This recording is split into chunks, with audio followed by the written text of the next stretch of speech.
इमाम हसन के पास एक शख्स आया, हज़रत अमीर मुआविया में बैठे थे, तो उसने इमाम हसन से आके कहा कि हुजूर औलाद नहीं है, कोई दुआ कर दे। हजरत इमाम हसन से आके वजीफा पूछा, उस शख्स ने कहा हुजूर औलाद कोई नहीं, तो वजीफा बताया। तो आपने फरमाया इस्तिगफार पढ़ा कर। उसने कहा ठीक है। तो हुजूर फिर मैं दोबारा कब आऊँ? तो इमाम हसन कहने लगे बे औलाद है ना तू, इस्तिगफार का वजीफा बताया ना? कहा हाँ। फरमाने लगे अब उस वक्त आना जब अल्लाह तुझे 10 बेटे अता करे। कितने? 2-4 नहीं, 10 ही कह दिए।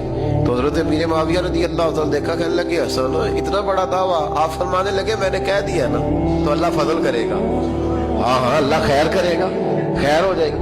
वो शख्स कई सालों के बाद आया, कई सालों के बाद।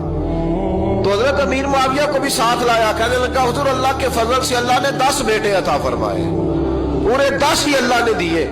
तो हज़रत अमीर मुआविया कहने लगे जनाब बात तो आपकी सच्ची हो गई, पर मुझे भी बताइए वजीफा कहाँ से लिया? फरमाने लगे कुरान पाक से, सूरह नूह की 10, 11, 12 आयत पढ़ो। अल्लाह फरमाते हैं तुम इस्तिगफार पढ़ो, मैं तुम्हारी बेटों से भी मदद करूंगा, मालों से भी मदद करूंगा। तो मैंने इस्तिगफार बताई थी और कुरान मेरे अल्लाह का है, रब का वादा झूठा हो सकता? फरमाया 10 बेटे मिलने थे, मैंने कह जो दिया था। तो मेरे भाइयों याद रखे, इस्तिगफार अल्लाह की रहमत नाज़िल कर।